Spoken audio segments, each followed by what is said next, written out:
Halo, perkenalkan nama saya Kamila Faria Aris dengan nomor induk mahasiswa 200407040409. Di sini saya akan menjelaskan tentang Pancasila sebagai ideologi terbuka. Apa sih ideologi terbuka itu? Ideologi terbuka adalah ideologi yang mampu mengikuti perkembangan zaman dan bersifat dinamis. Sebuah ideologi terbuka mendapatkan nilai dan cita-citanya dari dalam, bukan dari luar. Sebagai ideologi negara, Pancasila harus menjadi acuan dan pedoman bangsa Indonesia dalam menjalankan segala bentuk aktivitasnya. Ciri-ciri ideologi terbuka menurut Frans Magnus Suseno. Yang pertama adalah nilai dan cita-citanya bersumber dari kekayaan budaya masyarakat itu sendiri. Artinya, nilai yang terkandung di dalamnya bukan nilai-nilai eksternal yang datang dari luar. Ideologi terbuka tumbuh dan berkembang dari segenap aktivitas, kebiasaan, dan buah pikiran masyarakat lokal, sehingga ideologi ini dapat diterima dengan baik. Dan yang kedua adalah isinya secara tidak langsung operasional atau teknis namun instruktif dan instrumental. Ideologi terbuka meliputi nilai-nilai yang operasionalisasiannya atau teknisnya didahului oleh penjabaran nilai yang instrumental. Dimensi Pancasila sebagai ideologi terbuka. Pancasila sebagai ideologi memiliki 3 dimensi penting, yaitu yang pertama adalah dimensi realitas, yang kedua adalah dimensi idealisme, dan yang terakhir adalah dimensi pendukung. Dimensi realitas adalah dimensi yang mencerminkan kemampuan suatu ideologi untuk mengadaptasikan nilai-nilai kehidupan yang berkembang di suatu kelompok masyarakat. Yang kedua adalah dimensi idealisme. Dimensi idealisme adalah dimensi yang mencerminkan kemampuan suatu ideologi untuk menggugah harapan para penganut atau pendukungnya.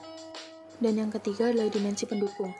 Dimensi pendukung artinya dimensi yang mencerminkan kemampuan suatu ideologi untuk mempengaruhi dan beradaptasi terhadap perkembangan masyarakat. Nilai Pancasila sebagai ideologi terbuka. Yang pertama adalah nilai dasar. Nilai dasar merupakan asas-asas yang diterima sebagai asas mutlak atau tidak dapat diganggu-gugat. Pada Pancasila sendiri, nilai dasarnya adalah kelima sila yang terdapat pada Pancasila, yaitu ketuhanan, kemanusiaan, persatuan, musyawarah, dan keadilan sosial. Nilai ini diterima sebagai suatu pedoman mutlak yang berasal dari budaya bangsa itu sendiri.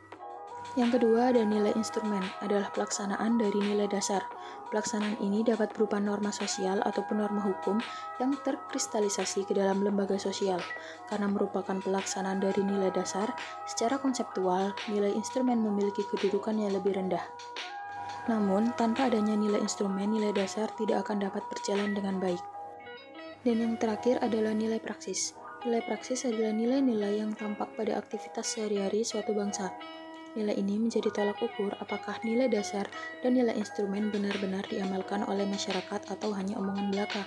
Sebagai contoh, ketika seseorang berpidato mengenai Pancasila, tetapi dirinya sendiri korup atau diktatorial, maka dia sebenarnya tidak mengamalkan nilai-nilai Pancasila itu sendiri. Dan jika suatu ideologi sudah memiliki ketiga nilai ini dan diterapkan dengan benar dalam suatu negara, maka kita dapat menganggap ideologi tersebut merupakan ideologi yang baik. Bukti Pancasila sebagai ideologi terbuka.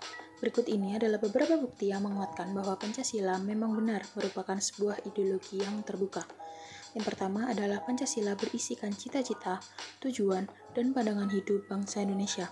Yang kedua, Pancasila dibuat berdasarkan pengalaman sejarah bangsa Indonesia, sehingga sangat relevan terhadap realitas bangsa yang ada.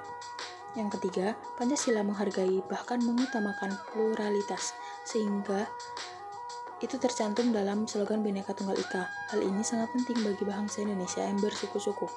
Yang keempat adalah Pancasila berisikan landasan nilai dan sikap, bukan petunjuk teknis seperti undang-undang, sehingga lebih leluasa beradaptasi dengan perkembangan zaman.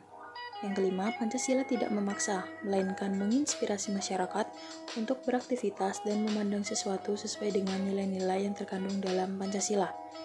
Yang keenam, Pancasila tidak akan membatasi pilihan warga Indonesia, asalkan tidak bertentangan dengan nilai-nilai Pancasila dan hati nurani warga negara. Dan yang terakhir adalah Pancasila dibuat dan disahkan atas keinginan bangsa Indonesia, tanpa ada campur tangan eksternal dari negara lain. Makna Pancasila sebagai ideologi terbuka. Yang pertama adalah makna dari Pancasila sebagai ideologi terbuka, yaitu bahwa sebuah ideologi tidak bersifat kaku, melainkan bersifat terbuka serta fleksibel pada perkembangan zaman. Fleksibilitas ini mampu menjadikan Pancasila sebagai pondasi dasar masyarakat Indonesia dalam menjalankan kehidupan di berbagai bidang, tanpa takut tertinggal oleh kemajuan zaman. Selain itu, walaupun Pancasila bersifat terbuka, bukan berarti dalam setiap perkembangannya menyebabkan asas dasar Pancasila itu berubah. Inilah yang dimaksud Pancasila sebagai ideologi terbuka, di mana Pancasila mampu mengayomi seluruh masyarakat dari waktu ke waktu tanpa mengalami perubahan isi Pancasila itu sendiri. Hal ini dapat terjadi karena asas dasar Pancasila, yaitu kelima sila yang juga digambarkan dalam simbol-simbol dalam Garuda Pancasila, sangatlah luas cakupannya. Selain itu, nilai-nilai yang ada juga sangat umum dan berorientasi baik, sehingga selalu relevan. Sampai di sini saja penjelasan saya tentang Pancasila sebagai ideologi terbuka. Sekian dan terima kasih.